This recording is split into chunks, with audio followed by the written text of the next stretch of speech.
Namo tassa bhagavato arahato samma sambuddhassa. Namo tassa bhagavato arahato samma sambuddhassa. Namo tassa bhagavato arahato samma sambuddhassa. Buddhang dhammang sanghang namasami.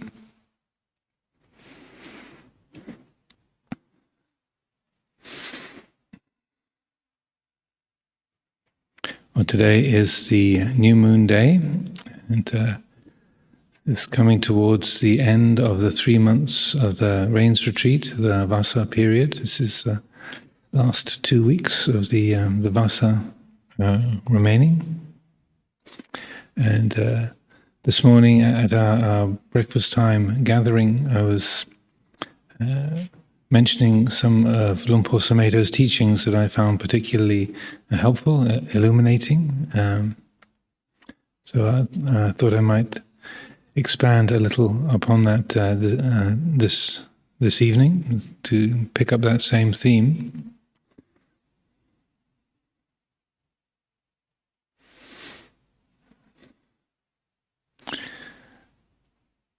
The encouragement of Luang Por Sumedho I was referring to earlier today, and some of you were there, some of you were not, was how he would point out that we customarily, very habitually, commonly, very naturally frame the experience of our life in, I am a person, this is my body, this is my name, I'm a woman, I'm a man, I'm old, I'm young, I'm tall, I'm short, I have this nationality, I'm so many years old, this is my career, my qualifications, my problems, my responsibilities, this is my story. And this is the way that we very easily go through life. And we organize things in the monastery, have sign-up sheets, and put your name down for the washing up rota, and to have your name on the board for the transport needs over the next week. So we live with these conventions that we have a monastic discipline of the nuns, monks, the different levels of ordination, the resident lay people, the different precepts that people have determined and are using to live by as a set of guidelines. So these conventions of our life, our world, are very deeply entrenched and very ordinary to us. And so what I found so helpful many years ago and continually in the teachings of Luang Por Sumedho, what he would emphasize over and over is how we unconsciously have this paradigm of, I am this person and I have this story, I have these problems, and this is my responsibility, my work to be this person and to do this stuff, to take care of these duties, and to deal with my problems. And we don't question that paradigm, that framework for this moment of our experience. I am sitting here giving a Dhamma talk, or you are sitting there listening to a Dhamma talk. Here we are at Amaravati.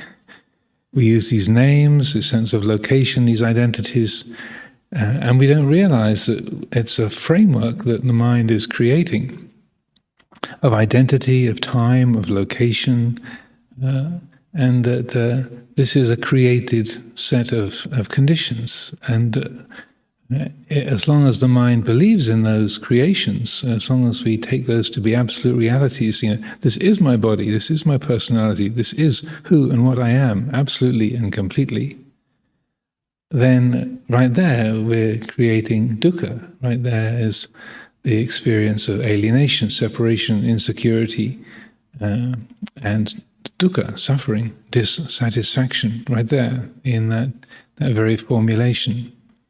So what I was reminding us of, or introducing earlier today, is that paradigm shift, changing the paradigm from me and my life, me and my story, me and my problems, to here is the Buddha mind seeing the way things are. Here's the Buddha seeing the Dhamma. Here's the awake, aware quality of the citta,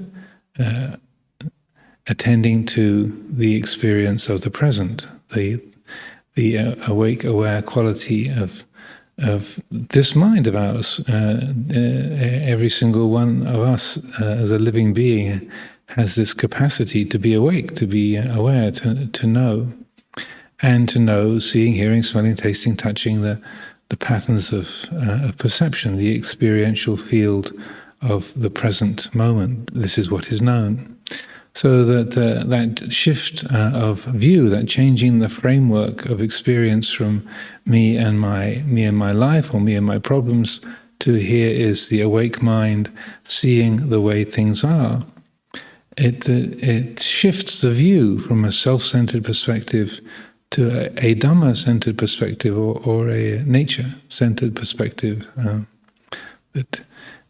And it's not as though it's just wishful thinking, or trying to look upon things in a positive light, or just tacking on an extra idea, sort of a spiritual hope, or wishful thinking. But what is being pointed to is that this is closer to the reality. It's the me being an individual, independent, living human being who has this name and this story and this identity, this name. That's the accretion, that's the extra layer, that's the sort of set of additions, and is further away from the actuality. And when those layers of accretion, things that have been stuck on the outside and overlaid the reality, when they fall away or they're peeled away, then what lies beneath, what is closer to the center of things, closer to the reality, is awareness of the present moment. And right now, this isn't just imagination or just sort of something that I'm putting into these words, but right now, if every single one of us, I'm not reading anybody's mind, but this is how it is for each one of us.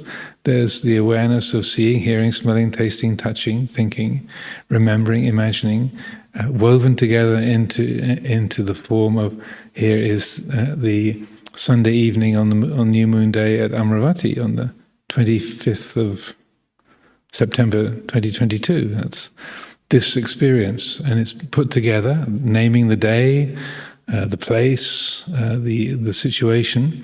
It's pieced together from those building blocks of seeing, hearing, smelling, tasting, touching, thinking, memory, language, and imagination. It puts it together and says, it's this. It's compounded. If I close my eyes, you vanish. If I open my eyes, everyone's here again. Yeah. If we block our ears up, then we stop hearing the talk. If we unplug the hearing aids, then we don't hear the talk. If we open up our ears or plug the hearing aids back in again, then we hear once more. So that fabricated, compounded quality of experience and identity is what this teaching is pointing to. Now that quality of knowing or awareness goes by a few different names. So in those of you who are familiar with Ajahn Chah's teachings and seeing the English translations, or those of you who speak Thai, can understand the Thai language, will know that there's a term puru, which is quite commonly used in Thai.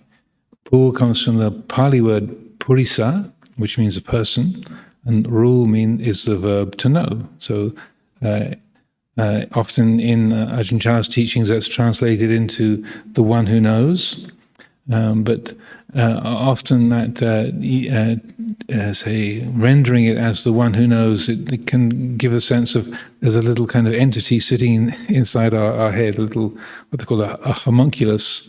It's kind of an inner little me that's the kind of video camera inside our head that's doing the knowing. But it's not really a one who knows, but more an element, a quality of knowing. So So some people in Thailand think Ajahn Buddhadasa in the past, also Ajahn Jayasaro nowadays, rather than using the term puru, like the one who knows, or they use dhatru, coming from the Pali word dhatu, meaning element. Like we were chanting the basis of insight, the vipassana bhumi katha, the verses on the basis of insight. So the dhatu, chakku dhatu, the eye element, rupa dhatu, the form element, chakku viññāna dhatu, the eye consciousness element.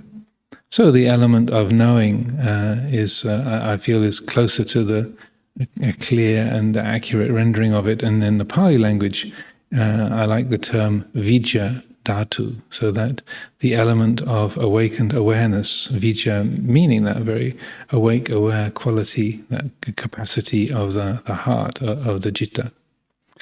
So vijja dhatu is that awake, aware quality.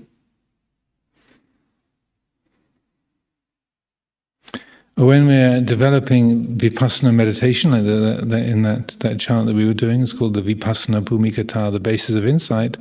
The purpose of insight meditation is the clarification, the uncluttering, the decluttering of that capacity of awareness from its usual clutter, the clutter of I am thinking, I'm feeling, I remember, I'm excited, I'm depressed, I'm hungry.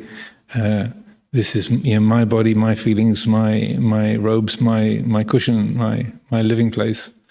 The vipassana meditation is about decluttering the habits of perception from all of that I and me and mine, and the false solidity and the false permanence that the mind so easily gives to objects or our life, our story, our personality, and so on. So insight meditation is aimed at looking at these very habits, the existent paradigm, the existent perceptions of I'm the body, I'm the personality, and challenging that to look at all of those different identities and the I ams that crop up, that seem so convincing, so real, so substantial.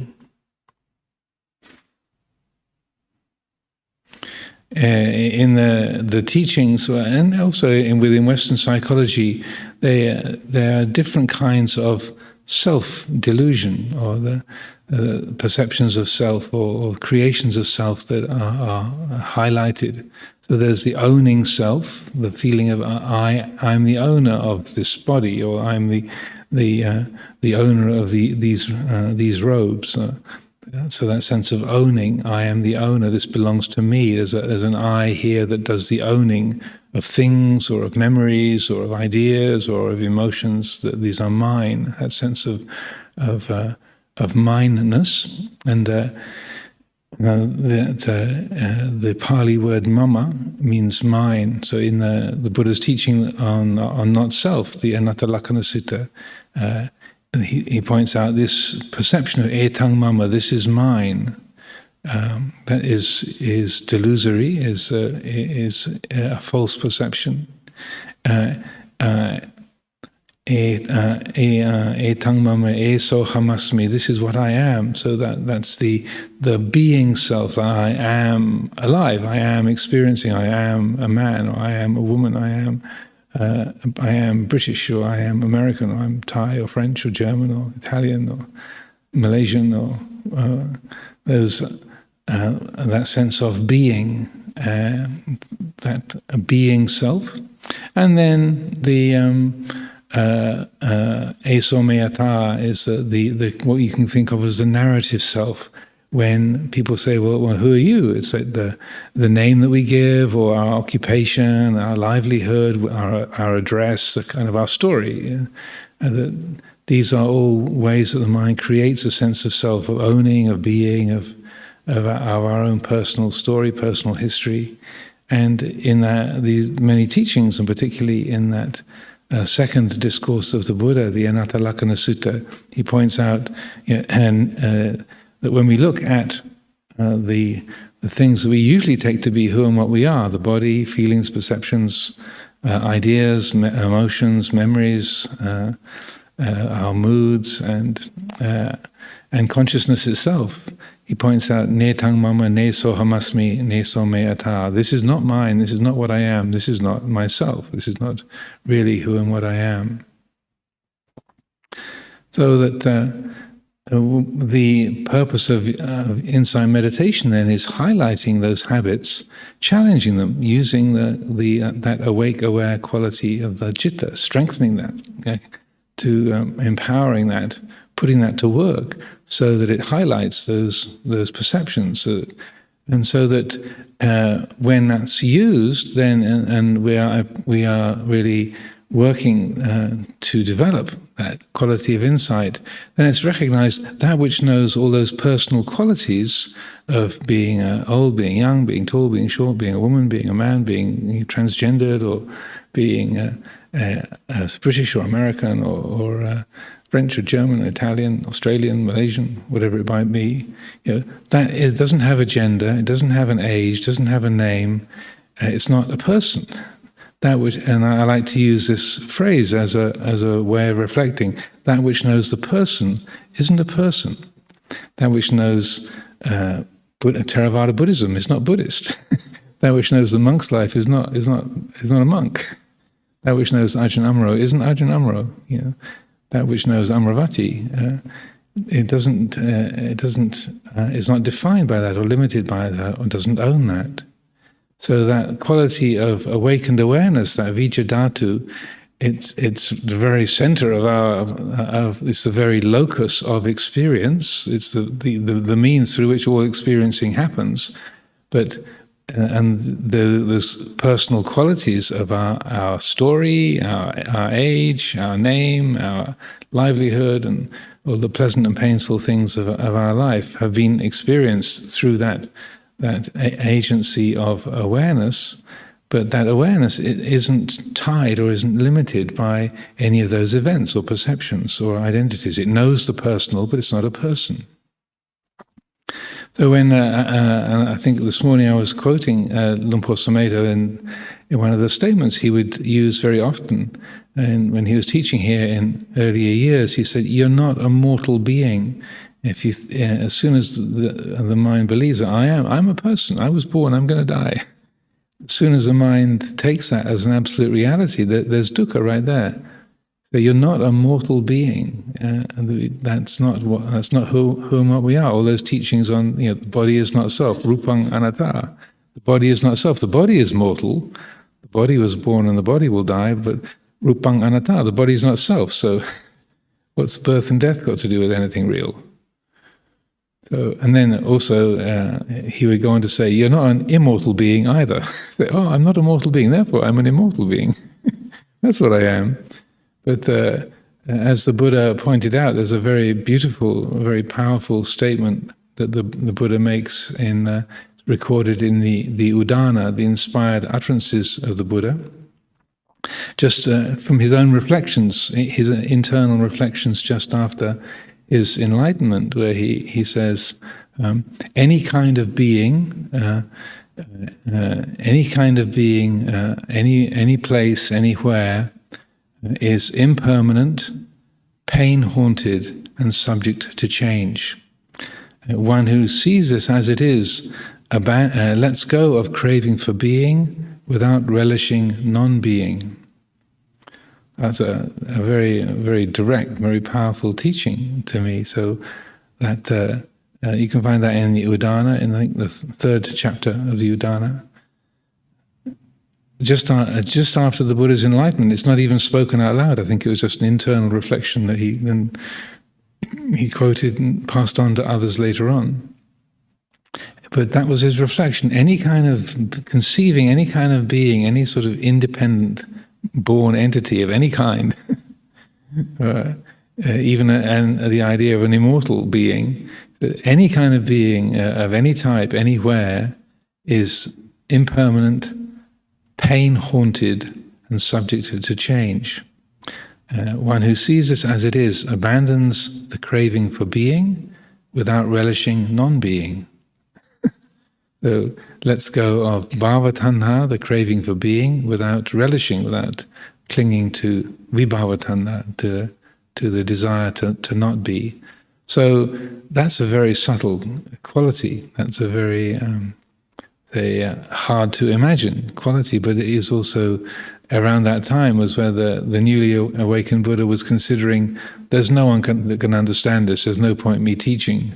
No one's going to get this, because this abandoning craving for being without relishing non-being, that's where is that? What's that? It's like moving out of one place but not being established any other place. But, or like Ajahn Chah would talk about, say, if you're, we talk about the lower story, this ground floor being a place where we can stand, and then the upper story of the building, a place where we can stand. But in between those two stories, we can't stand. There's no place to stand, and Nibbana is exactly that no place to stand place, the place of no abiding.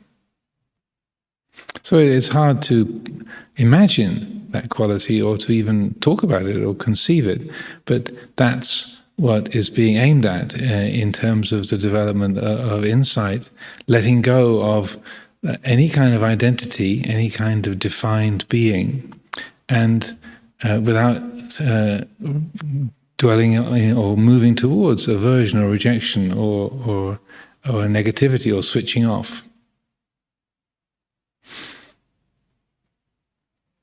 There's also a related teaching, I would say, that I like to reflect on, which is Bhava Nirodho Nibbanang, the cessation of becoming, the ending of bhava. That is Nibbana, that's the great peace. So it's not sometimes people misinterpret the Buddha's teaching when he talks about letting go of existence or not being attached to existence. And they think, oh, the Buddha is a nihilist, or he's really into extinction, he just wants everything to be wiped out. But I feel it's extremely important to reflect on that, to abandon the craving for being without relishing non-being. There's two parts to that. So it's not an annihilationism, and when the Buddha was challenged on this, he said, those who say I teach the annihilation of an existent being, they are misquoting me, they misunderstand me, they misrepresent me. That's not what I teach, it's not what I'm proposing. And so it's a subtle quality, but what it's pointing to is freeing that awakened awareness that is a timeless present quality from a false identification with any thing that is beginning and ending, an idea, a body, some possessions, an emotion, any sense of defined, located identity is let go of. And that process of letting go is what our practice, say, is formed around. And then, even though that might sound like very sort of edgeless and formless and undefined, I mean, it is undefined.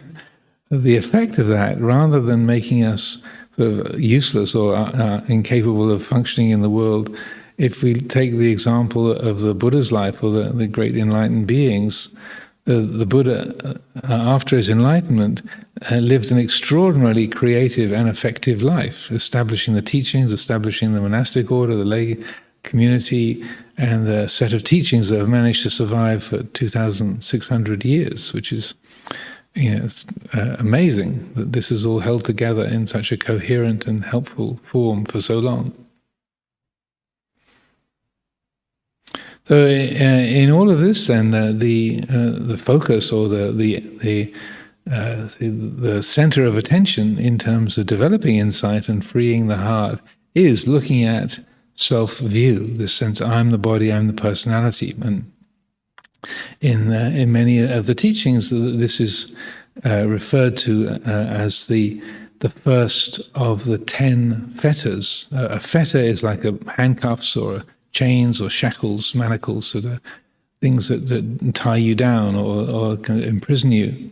So that the Buddha sketched out or highlighted these 10 fetters in increasing levels of subtlety that are the things that shackle the heart, that tie the heart down, that create a false sense of limitation on the heart. And the first of these, very first on the list, is Sakaya Ditti, self-view, which Luang Por Sumedho would very accurately and helpfully summarizes. It's the belief, I'm the body, I'm the personality, this is who and what I am, this is all what I am. That belief, that is Sakaya Ditti, and that's that sense of, and in the very word itself, it tells you what it means. Sat means true or real, kaya is the body, ditti is view, so the view of the real person, or the view of the real body. Doesn't mean to say these bodies aren't something they're experienced or that they're not alive, but it's taking this body to be something that's absolutely real and permanent, and who and what we are, which our body is in a state of change. We've been here together in the temple here at Amaravati. It's now just after 9 o'clock, so we've been here for about an hour and a half at least.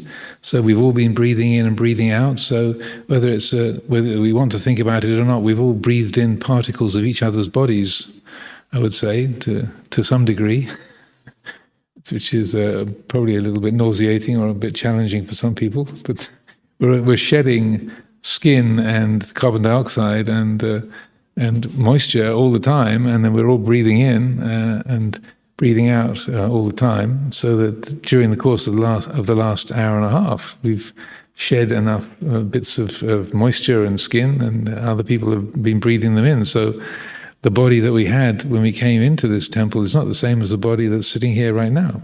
And our bodies have changed and have also exchanged elements to some degree, I would suggest, during the last hour and a half. So this is one of the ways you can reflect on, well, this body it's to call it mine is a convenient fiction. It's just an informal way of conveniently referring to a set of experiences. It's, my body is not Ajahn Vimalo's body, but I'm sitting here, he's sitting there. But we have necessarily been exchanging moisture and carbon dioxide and oxygen and a few skin cells and such like. So whether we like to think about it or not, I would say that's the biological, the scientific reality. So that insight into not self is a way of holding up a magnifying glass to the body, the personality, and think, well, yes, in terms of a conventional truth, yeah, that's fair enough. I am Ajahn Amaro as a conventional truth, but that can't possibly be absolutely true. It's to say I'm the body, I'm the personality. That can only be a half truth or a convenient fiction, an agreed designation that people, let's say, use to refer to a particular set of experiences and perceptions. That's all. So that's number one, fetter number one, samyojana number one on the list, and that's a big challenge. But if that can be explored and examined, and that fundamentally conditioned and empty nature of the personality and the body, if that can be recognized, then that's the first breaking, the breaking of that first fetter, that first set of manacles or chains can fall away. And that it's an important insight, and I feel it's not even necessarily something that we have to have a very profound state of concentration, or even have heard of Buddhism or meditation. I think for probably most of us in our lifetimes, there have been times where that sense of identity fell away through different circumstances. And when talking with people, looking at my own life and talking with many people over the years, it's really quite common that when you're a child or sometimes a teenager or growing up, there was a moment where the usual self-creating habits just got interrupted by something. And whether this is I remember one person I know, she was a Christian nun, that she said when she was a little girl, just about 5 or 6 years old. She was sitting on the staircase at her home. She was just waiting for something to be starting down below. She was waiting for her mum to call her and her brothers and sisters for supper or something of that nature. She was just sitting on the stairs, quote unquote, not doing anything.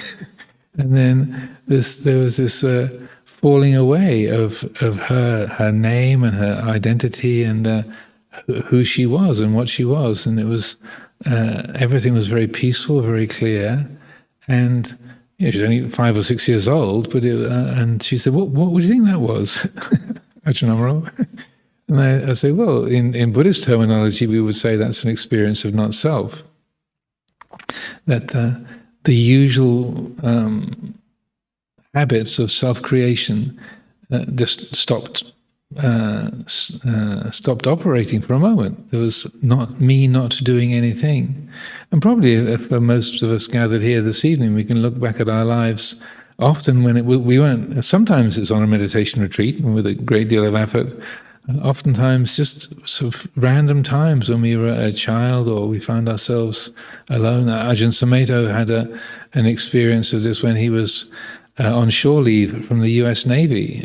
He was having a miserable time as a sailor in the US Navy, and he was on shore leave in San Diego, and he went for a hike in the hills, and when he was alone walking through the hills in Southern California, then the same kind of experience happened.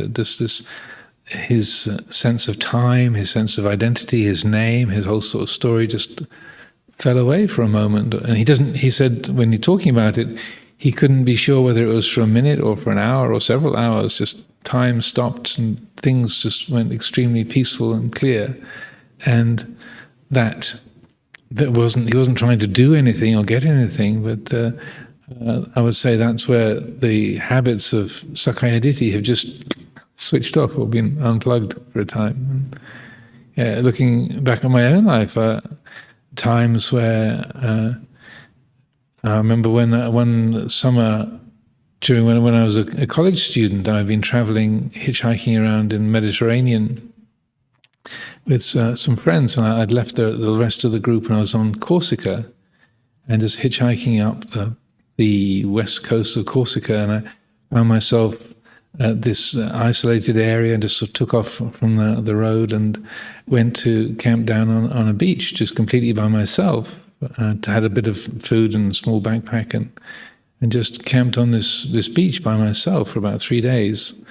And it was probably the first time in my life that I had been by myself without any other people around for that length of time. And after having sort of got myself sorted and found a place to put a ground sheet and such like, then just spending time there was a sense of, well, what am I if I'm not functioning in relationship to other people? What about my stories? What about what we're doing? And there isn't anybody to tell stories to. There isn't anything to be doing. There's just the sand and the sea and the rocks and the sky. And here it is. And it was that same kind of I wouldn't necessarily call it a mystical experience. It was quite eerie in some ways, like, oh, the patterns of self-creation just didn't have any fuel. There wasn't anything to be a me for. The rocks didn't need me to respond to them, or the sand and the seashells were just sitting there, being what they are, forming the substance of the beach. The tide came in, the tide went out, the waves rolled in. The sky was bright in the daytime and dark and star-filled at night. That's it. And that sense of the absence of any kind of need for a human reference point, it was very obvious. It wasn't an idea or something that I sort of thought my way to, but it's just when there isn't a lot of other people to create yourself out of or in relationship to, then what are you? When we're all alone and there's nothing to do, that personing doesn't really apply. We don't need a mask, a persona, to interface with other people, other things. We don't need to be a person. So it's often these kind of experiences occur when there aren't other people around, when we're by ourselves. And I would say that it's very common, a natural human experience. So we all know that insight into not self. We all know, I would say, for most of us, if we look back through our memories, there's some moment, some point where the I, me, and mine making just switched off, and it didn't apply. It can be really freaky. It can, that sense of well, if I'm not this, if this identity, this personality, this person is not really anything substantial, what am I? And another time around that same era, I remember looking in the mirror and seeing my face in the mirror, and it just was not my face. It wasn't anybody else's face. It was the configuration was as per usual, but I couldn't get any meanness into that image in the mirror. There was no person there. So, and that was at that time that was really weird and freaked me out quite considerably. I had no reference point for that. So it was that a clear sense of, well, that image in the mirror really hasn't got anything to do with anything real. It's my face, technically, but what's this experience of knowing or being got to do with that hairy thing in the mirror? There was no connection. So at that moment, at that point, which I think was a little bit earlier than the experience in Corsica, I was really freaked out. I thought, if I'm not that, what am I? So being English, I thought, put the kettle on. If in doubt, make a cup of tea. It's kind of the default way of dealing with dukkha and disintegration of the universe. Put the kettle on. It did help. So that's the first fetter. Is exactly that for seeing the empty nature of the body, the personality, seeing that's not who and what we are. Rupang anatta, the body is not self. Vedana anatta, sanya anatta, feelings are not self, perceptions are not self. Sankhara anatta, mental formations, our ideas, our choices, our emotions, they're not really completely who and what we are. They're experienced here, they're known within the sphere of this awareness, but they don't really have an owner. They're not absolutely and completely who and what we are. Those personal qualities are known by that vijja dhatu, that element of knowing, of awareness. Those personal qualities are known, but they're not really a person, I would say. Yeah. That which knows the person isn't a person. The second of the fetters is called skeptical doubt, vicikicca. And this is sometimes misunderstood or different interpretations, but the vicikicca, the doubt, which is that second fetter, it's not like doubt about whether you should have a second slice of toast at breakfast, or or whether you should go for a walk now or later, or how long you should meditate for. It's a particular aspect of doubting, which is a doubt about what is the path and what is not the path. So it's quite specific what that fetter is. So it's not just the mind in a questioning mode, but it's really that uncertainty about what is the path to liberation, what's the path to enlightenment, what's the path, the means whereby the heart can genuinely be freed. So I feel that's helpful to understand that that's the second fetter, and then the breaking of that fetter is that going, what we call in Buddhist jargon, getting beyond doubt. It's not just being decisive about what you want for breakfast or your routine. Getting beyond doubt is knowing what the path is. It's like you have got an inner certainty, a familiarity as a knowing, just like when you put a pair of shoes, you put your shoes on, you know they fit. It's not. There's no doubt about it. It's not conceptual. It's not theoretical. You know these shoes fit. So that going beyond doubt in terms of that second fetter is knowing what the path is, and and a way of describing it, I feel that the probably the best way of say summarizing what the path is and what needs to be understood in relationship to that was the dialogue or the Dhamma talk that the Venerable Ajahn Mun gave when Ajahn Chah was a young monk in his wandering years. So Ajahn Chah had been a bhikkhu for about 9 or 10 years by this time. It was in Luang Pu Mun's latter years, and Ajahn Chah had gone to see him at when he was living. Luang Pu Mun was living at Wat Nong Pur, I think, in Sakonnakorn province, and Ajahn Chah only stayed with him for 3 days, but it was a very illuminating and powerful period. And he described how the different teachings that Luang Pu Mun gave during that period.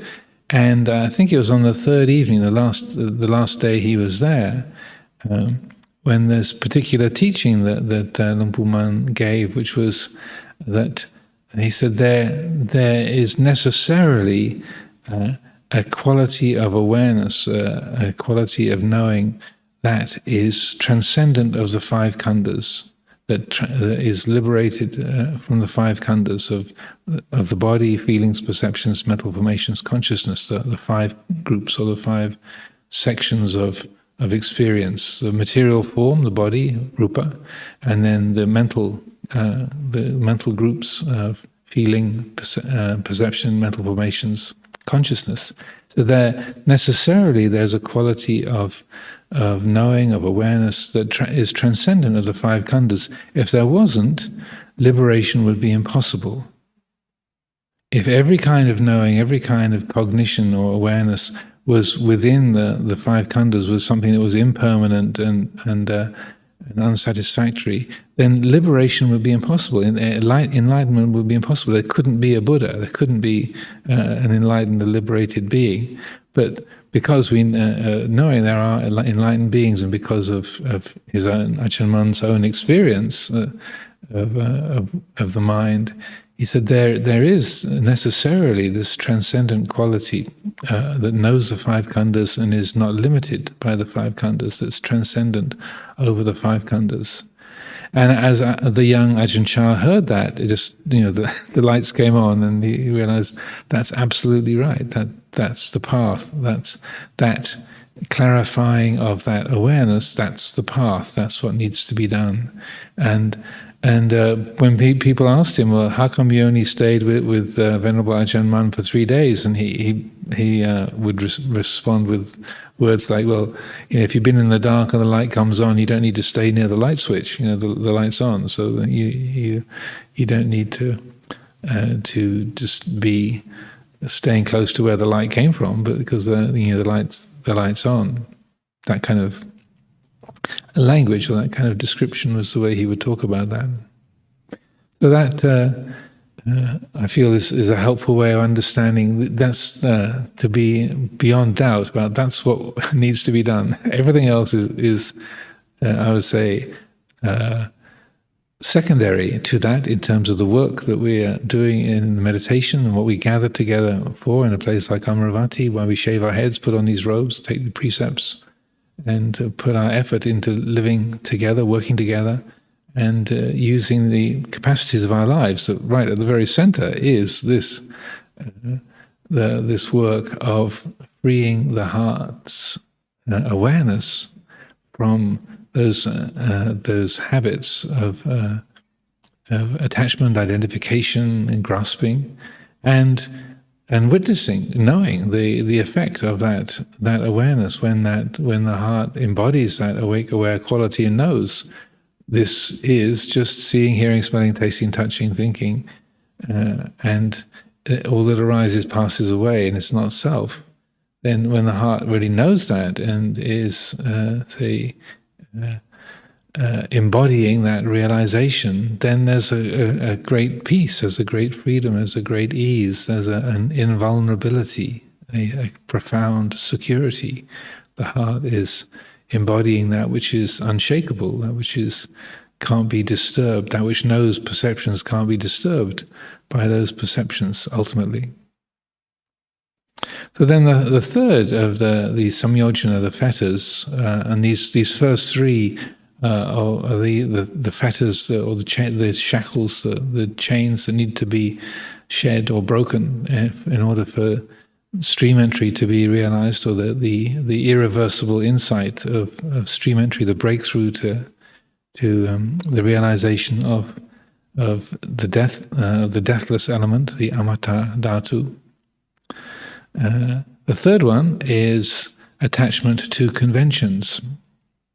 Often this is translated as attachment to rites and rituals, and so descriptions of it often focus around belief in particular spiritual ideas, like if you bathe in the river Ganges, then your bad karma will be purified, or if you recite a mantra so many times, then you will be protected from all difficulty, and so on. But Luang Por Chah would always emphasize that it's not just to do with religious procedures and rules and rituals, but it's all the conventions that we live with. It's like taking those conventions to be more solid, more real, and more absolute than they really are.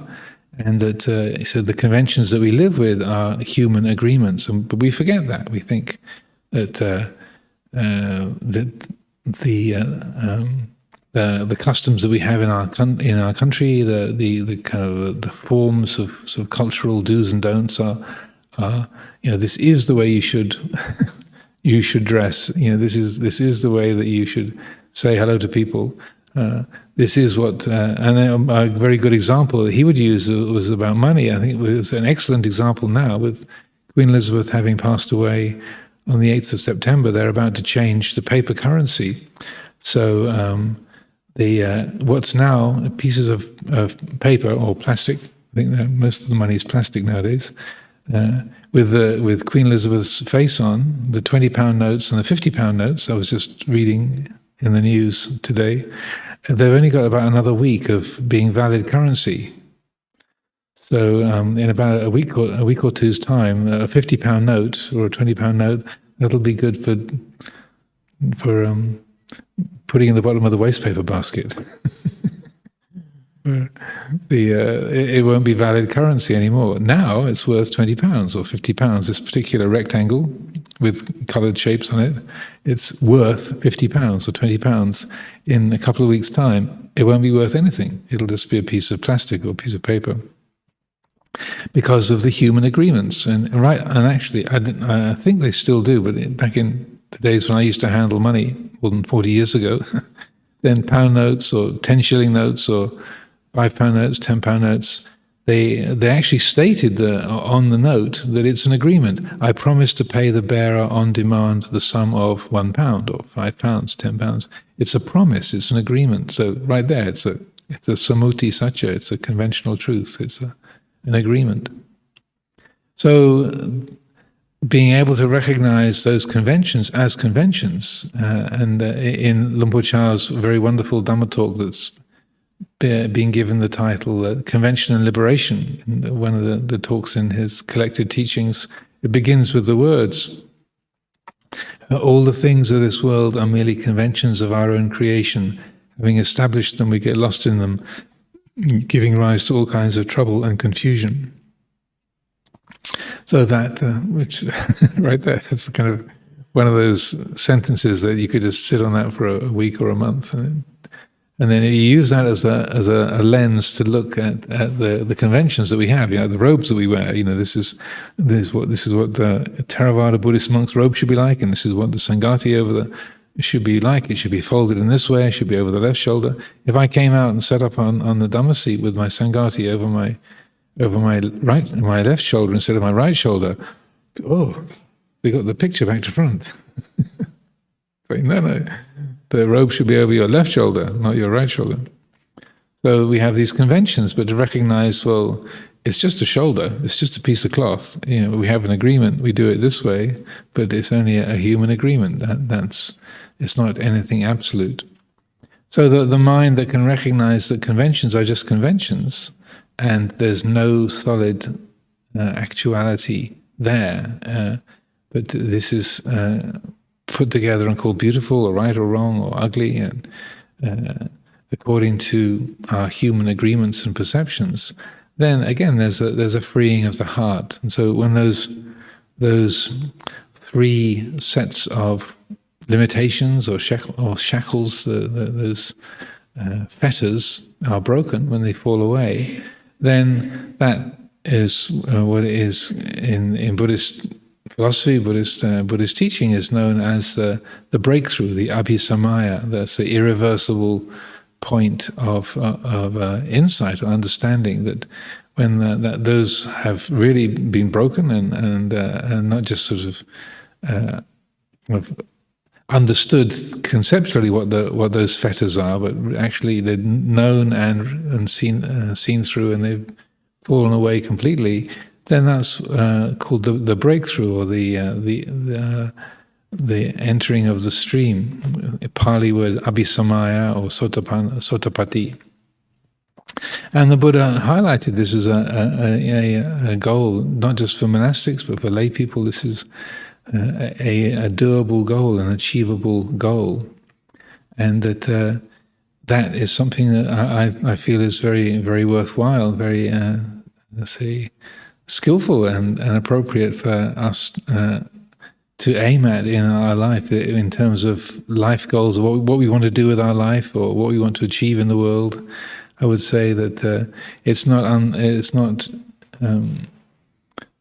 being over-optimistic or inflated or foolish to be thinking, no, this is a potential that we all have. This is something to aim towards. This is a really good retirement plan. Sotapatti. If you really want a good, a comfortable retirement, make the breakthrough.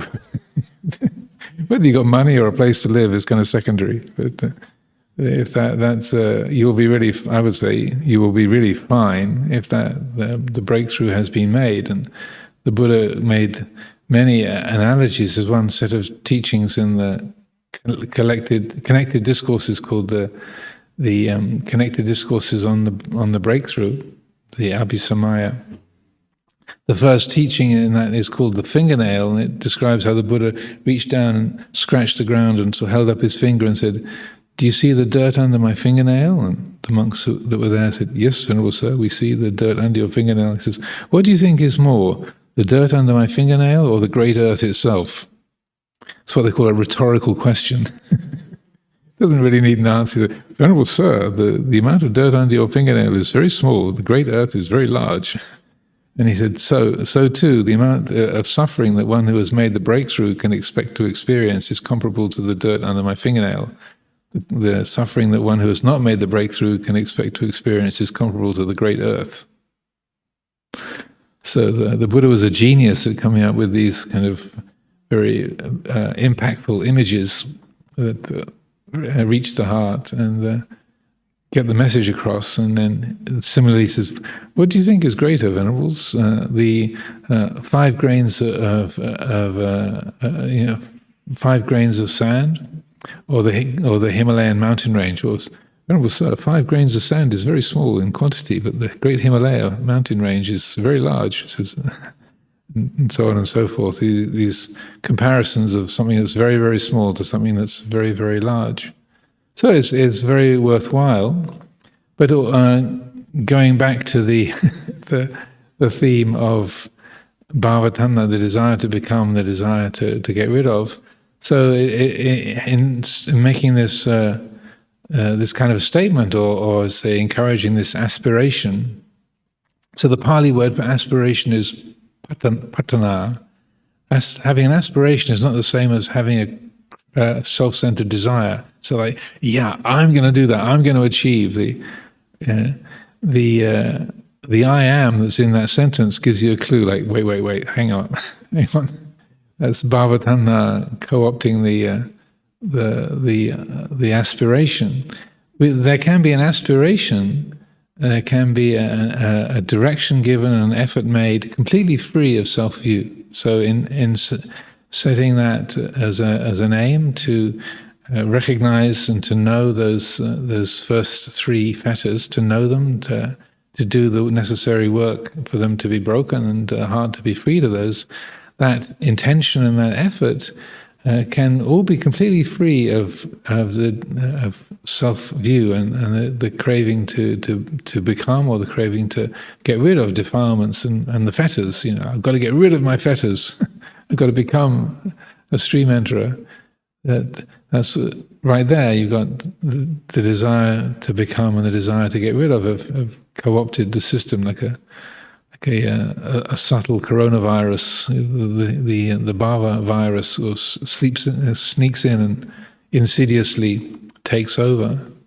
But if we are really listening to the teachings and using the teachings skillfully, then we find a way that intention can be made, direction can be given to our efforts, to our lives, effort can be made, work can be done completely free of self-view and I-making and mind-making, so that there can be the aspiration for that quality of insight and that spiritual maturity, that spiritual turning point to be reached, without that being influenced by conceit, by self-view, by I-making and mind-making, and then that aspiration then becomes something that is joyful. It's energizing, joyful, and encouraging in our life, rather than being like another goal that I've got to achieve and I've got to get. And then as soon as I am is in the picture, then dukkha, suffering, is in the picture too.